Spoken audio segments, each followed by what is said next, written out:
afternoon, everyone. I want to thank you for coming out today to discuss a very important topic for our community, a very important topic related to public safety. Come January 2020, there are going to be changes to New York State law that are going to be detrimental. They're going to affect our community's safety. They're going to make the jobs of our law enforcement much more difficult.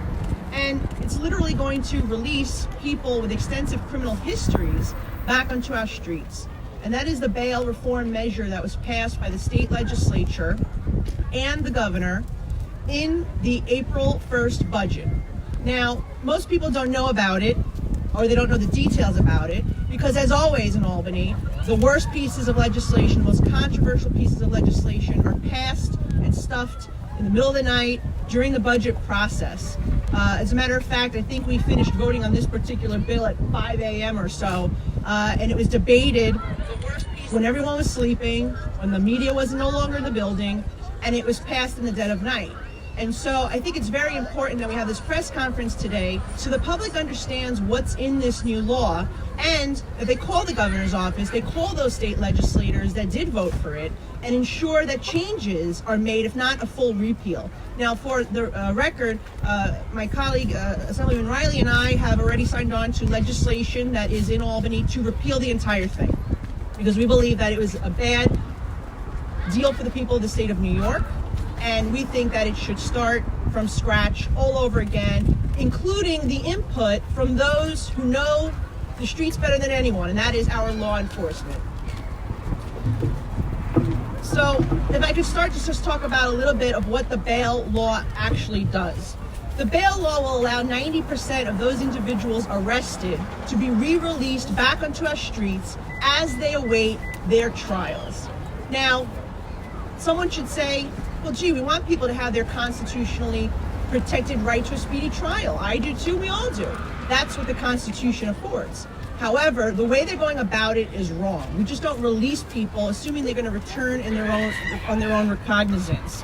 There are many ways we can address this issue, including making sure there are more judges, there are more clerks, there are more staff in our courtrooms to ensure that everyone gets their right to a speedy trial. But the answer is definitely not to release people who are criminals back onto their streets, particularly individuals, in some cases, that have lengthy rap sheets, they have lengthy criminal histories, individuals who we don't know if they will return for court, individuals who are in the country illegally and have committed crimes and not comply with detainer requests. This is something I think that is a very concern to people. And the reason why we're doing it here at this school is because the crimes, we think, are some that are very egregious towards our young people, including selling drugs on school grounds. Now think about this. Our community has a drug epidemic. We have spent millions of dollars in our budget every single year to try to address this issue in a reactive way through increased treatment, which is very important, through increased training in Narcan, which is very important, and providing Narcan and making it accessible should an overdose occur. But what we're not doing is being preventive. What we're not doing is taking those initial steps to be more preventive. And I think that this is a perfect example of how we are continuing to exacerbate the problem and not being proactive by ensuring that drug dealers remain behind bars. So, some of these crimes I just want to read to you.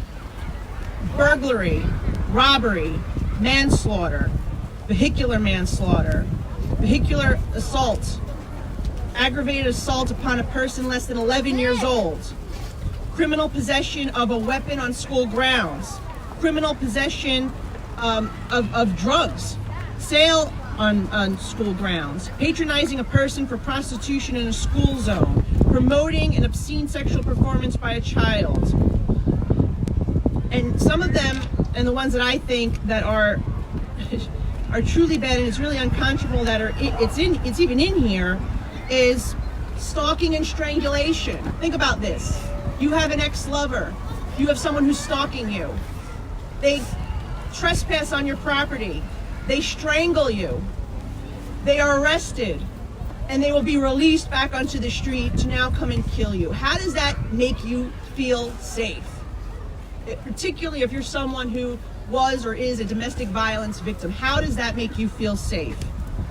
And then criminally negligent homicide, selling drugs on school grounds. To me, it's unconscionable that the state legislature would continue to put the rights of criminals ahead of those of our law-abiding citizens and those who want to keep their families and their communities safe. Additionally, witnesses for crimes need to be turned over to a defendant within 15 days of arrest. Additionally to this, you ask, well, how are we going to get people to return to court? Well, our mayor has a great idea. We're going to give them Mets tickets. We're going to give them movie passes. We're going to give them gift cards to Dunkin' Donuts. That's what Mayor de Blasio now wants to do, to continue to reward those who are breaking our laws and those who are putting our children and community at risk. And lastly, think about this. What happens when people don't return to court for their court date? Well, now they're going to have a warrant out for their arrest. So now you're endangering the men and women in law enforcement to now have to go out there in dangerous situations and find these individuals so that they could be charged. That to me is just, I don't even have words to actually say what that means to me. Because our mayor and our governor have continued month after month during this legislative session, and even now with the attempts to close Rikers Island and other proposals, to put our men and women in law enforcement at risk, and this is just going to do just that. I want to introduce, before I continue, my colleague in the State Assembly, Assemblyman Mike Reilly, who is also retired law enforcement. Thank you, Nicole. Thank you, everyone, for coming. I want to thank my brothers and sisters in the NYPD. We have members from the Patrolman Benevolent Association. We have members from the Detectives Endowment Association. We have members of the Sergeants Benevolent Association. We have members from the LBA, the Lieutenants Association. And we have the Vice President of the CEA, Chris Monahan, which is the Captain's Union. We also have members from the community that are here, and that's a show of solidarity amongst us in our community. You know, as a former member of the New York City Police Department, serving in the rank of police officer, sergeant, and lieutenant, I can tell you firsthand that we're making the job of police officer a lot harder right now, thanks to my colleagues across the aisle in Albany. Now, you may be wondering, well, why would they do this? Well, the unfortunate reality is the idea of trying to be the first instead of trying to be the best was their priority. So they wanted to prove that they were progressive. And what they did, their progress, is putting you in jeopardy. We now have people like here on Staten Island that committed a crime. I've been in constant contact with the district attorney for Staten Island, hearing about what this is going to impact them. Whether it's the cost of complying with this bail reform, whether it's the sheer fact that they can't hold those that are a danger to our community. Someone was arrested with 6 kilos of methadone, of crystal meth. 6 kilos. Come January 1st, that person would not be eligible for bail. In other words, I'm sorry, they would have no cash bail, so they would be free on their own recognizance. Thankfully, they were arrested before that reform. They were hit with $80,000 bail. We talked about burglary. Eggers Nursing Home was the scene of a burglary this year. There was an arrest. The person that was arrested had a federal crime conviction. They were on federal parole at one time. They had several arrests, and they were released, and they actually got bail this time. Come January 1st, that same crime, walks out, probably goes to the Met game. That's a sad reality we face. We heard today that they're rolling out a program upwards of $50 million to give resources for those being released from from jail and from prison. But the sad reality is there is no accountability to ensure that those that aren't given bail are going to make sure they show up to court. In this new law, they actually give them a 48-hour window to pick when they want to come to court. How can we expect the court system to function the way it's supposed to? How can we just arbitrarily tell people, yeah, sure, come back when you want? It doesn't work. And it's gonna jeopardize the lives of our law enforcement officers. Even if they're given a warrant for not appearing, guess what? You get pulled in for the warrant, no bail again. You get to go, you get to leave and walk out. That's a sad reality. Just to give you an example, when I debated this legislation, I talked about the desk appearance ticket portion, where anything felony and below is going to be eligible for a desk appearance ticket, meaning that you can't get put through the system and go see a judge right away. So we talked about allowing them to just get away with a felony and walk out. After this was passed by my colleagues on the other side of the aisle, we debated a bill on 3D firearms. They made it an felony to possess a 3D firearm. Think about that. An felony. A desk appearance ticket come January 1st. If you have a 3D firearm, which is very hard to come by, right? You probably have a nexus to something really nefarious. Maybe terrorism, maybe a hired hitman. But now we're not even going to give law enforcement the opportunity to have somebody come and really question them. Maybe get the Joint Terrorism Task Force involved. Maybe make sure that if we tie them to something more serious. No, we're going to have to give them a desk appearance ticket and tell them come back in 30 days if you like. That is something that is going to jeopardize all of our public safety. So I hope that you'll all join us and make sure that we tell Albany this has to be changed immediately. I call on Governor Cuomo to call us back to session in December and fix this before January 1st. Because if we don't, we're all going to pay the price. So once again, I want to thank Assemblywoman Nicole Malliotakis for putting this together. I want to thank my fellow brothers and sisters in law enforcement for joining us. I want to thank the members of our community, because this is a fight that we really care about, all of us, collectively. So thank you. And if I could just add that we had some colleagues that couldn't join us today, but in your press releases, you'll see quotes from City Council member Joe Borelli, City Council Minority Leader Stephen Matteo, State Senator Andrew Lanza, and our District Attorney Michael McMahon, who said that they anticipate 150 defendants from Staten Island to be released after January 1st, 2020. Among them, a defendant charged with possessing and intending to sell more than 6 kilos of methamphetamine, as well as defendant arrested for allegedly breaking into the nursing home in the middle of the night, as Assemblyman Reilly said. In addition to that, we should point out that editorial boards across the city and state have expressed concern about this. Even those who advocated and pushed for bail reform at the very beginning say that this bill just goes way too far. District attorneys and prosecutors across the state have expressed concern, and our Attorney General, Tish James, has expressed concerns with the implementation of it. In addition to that, I want to point out, who the person who does support it is this guy.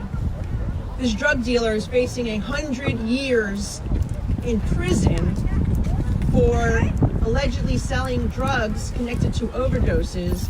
He supports the bail reform. He praised it yesterday when he was released from court to now return on his own recognizance, and even said he gave himself a glowing endorsement of Governor Cuomo and said that Governor Cuomo should run for president. So these are the individuals that will benefit and do support this bail reform measure. We have, of course, representing Senator Lanza, Billy Matarazzo here. If you'd like to say, I don't know if you'd like to say a few words. Sure. Please do. Sure. Thank you, Assembly members. Senator Lanza, as a former prosecutor, former chair of the Codes Committee, understands full well how dangerous these laws will be for the state of New York. And it's clear that it was written by politicians who either lack a complete understanding of the criminal justice process and system, or who care more about politics than they do public safety. So it's a very big concern. We are proud to stand with members here in the legislature on Staten Island who are calling for a change, and a change should come. So I thank you, and we want to make sure that the men and women who are in uniform every day, their lives aren't further complicated and put at risk by these changes. So we want you to know that you have our support. We appreciate you being here, and we thank you for leading the charge. Thank you. We have some, as Mike Reilly mentioned, we have representatives representing all the NYPD unions, and Chris Monahan of the Captains Endowment Association would like to say a few words. Good afternoon. Chris Monahan is the Vice President of Captains Endowment Association. I represent approximately 745 captains through chief in NYPD. I think Nicole and Mike touched base on everything, and Nicole spoke about how laws are made up in Albany, and I guess some good laws and some bad laws, and how they get through. I really don't understand it, but I hear the budget a lot. They go inside the budget, and this was one that went inside the budget, and does the legislature really have time to read it? I'm not sure. I don't understand it, but I'm not going to talk to you as a union official. I'm going to talk to you, somebody that's a citizen and a police officer that was born and raised in New York City. And in 1990, this city was in bad shape. I'm not sure if anyone really remembers, but covers of the Daily News, it was 2,200 homicides. Last year we had under 300. I don't know really the number. I'm not really into that world anymore. We're slipping back. Bail reform is a bad thing. We have revolving justice as it is. Even with bail in place, person will go to court. Judge will evaluate. Judge will let him out or her out, or vice versa. Why are we taking the discretion from a judge? These are very intelligent people. These are very knowledgeable people. These are very experienced people. They know the bad guys. They know the perpetrator or the person who just made a mistake, who doesn't deserve bail. But we're going to just take it to get one blanket policy and tell everybody that really bad guy. I'm not even going to talk about hurting the cops. Talk about hurting the citizens. They're going back out there doing the burglaries. They're going back out to Eggers nursing home. These are the ones where the judge could take a look. Look at the rap sheet of this person. Take a look what this person has done in the past. Look at the violence he's done in the past or she's done in the past. Look at the amount of drugs they've used in the past. Look at how many times they went to rehabilitation and it's failed. Of course, they went to rehabilitation instead of bail or, going out on recognizance. How many times? And instead, we can take a blanket policy, let the judge, no discretion, and let these people out. I just think it needs to be changed, and I thank you guys for helping us out. We also have a representative from our education community representing the CEC. We have Miguel Rodriguez here, and he would like to say a few words. Thank you so much, Nicole. Nice sweatshirt, by the way. Yeah, that's right. I'm a You got it. graduate. Thank you. So, unfortunately, the state of affairs when it comes to politics is in disarray. We got that everything's Republicans, Democrat. But the last time I checked, criminals don't ask what's your party affiliation. Safety should be an issue that we all should be able to be on board and support, especially the safety of our children. And what I'm asking Governor Cuomo and the state legislators to do is to really consider the changes that Assemblywoman Nicole Malliotakis, Assemblyman Mike Reilly are proposing and their colleagues, because there really should be an honest debate. It should not be done in the middle of the night. It should be an honest, open debate about what's right and what needs to be done when it comes to bail reform. And there should not be a rush to be first, like Mike said. And that seems to be the issue with the state legislators today. They want to rush to be first without taking the real world consideration and ramification of what they're actually passing. So I'm asking the governor, I'm asking the state legislature, especially the governor, to really call the legislators back into session before this law takes effect, so that we can fix If they have to, if fixing it means to get rid of this law and create a new one, that's fine. That's what your job is. Your job is to debate and do what's right for the people, regardless of what your ideology is, because that seems to be the flavor of the month of the year when it comes to these issues. It's not a left-wing thing, not a right-wing, not a Republican, not a Democrat thing. It's a safety thing. And we all can be victims of crime regardless of what our political affiliation is. I'm asking, please, Governor, to consider these changes for the safety of our citizens and the safety of our children. Thank you. Thank you very much. And if anyone would like to ask a question, we're happy to answer questions at this time. The governor, this is kind of was one of the governor's pet projects. He got this through.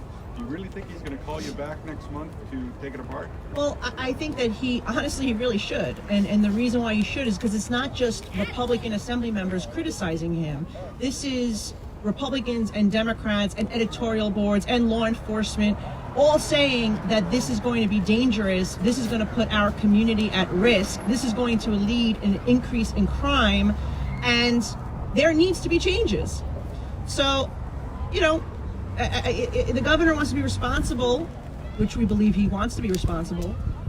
He should listen to everyone, including his own attorney general, that has expressed concerns with the implementation of this.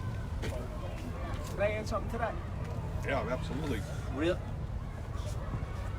Real leadership makes you make some difficult decisions. So what? He may have a little political pushback. But being a leader sometimes takes that. Do the right thing, Governor, and call us back. Let's actually have a discussion. Show that you are a leader. This is your chance. And I will tell you that the more people are learning about what's in this new law, the more concerned they are. I had dozens of calls to my office yesterday following a television interview in which I discussed this. People wanted to know more. People were concerned. They wanted to sign a petition. They wanted to call the governor. Senior citizens that I've gone to visit in the senior centers, they say they're scared. Parents, people who have been victims of crimes before, they're scared. They don't want to see the results of this law. They want something that is more sensible, because we do agree that there need to be reforms made and certainly investments in our court system to ensure that people get their constitutionally protected right to a speedy trial.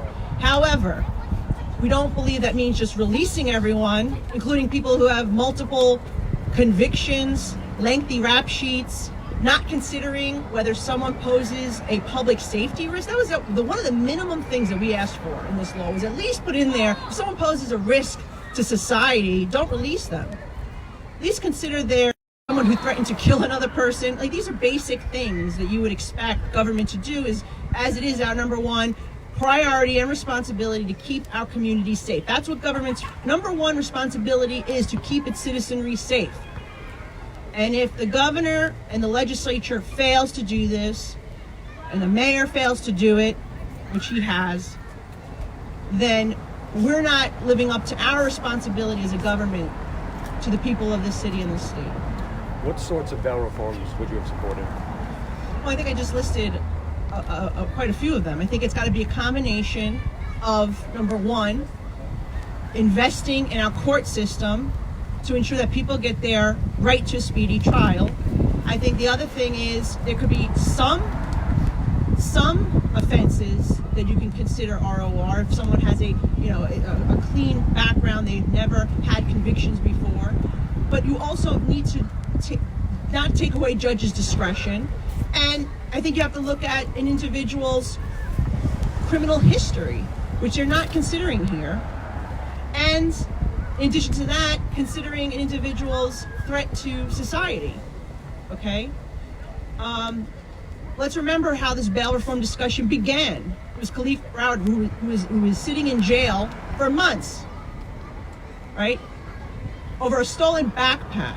We're not talking about a stolen backpack here.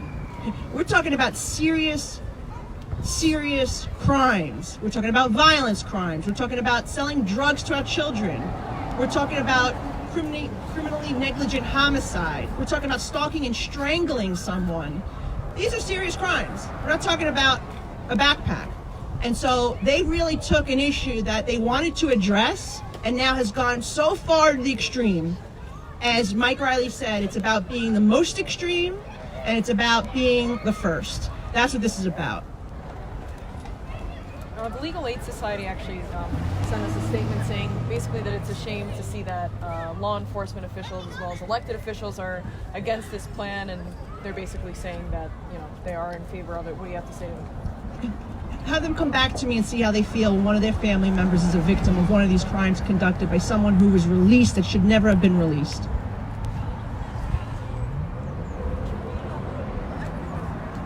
All right, thank you everyone. Thank you very much for coming, and please get the word out.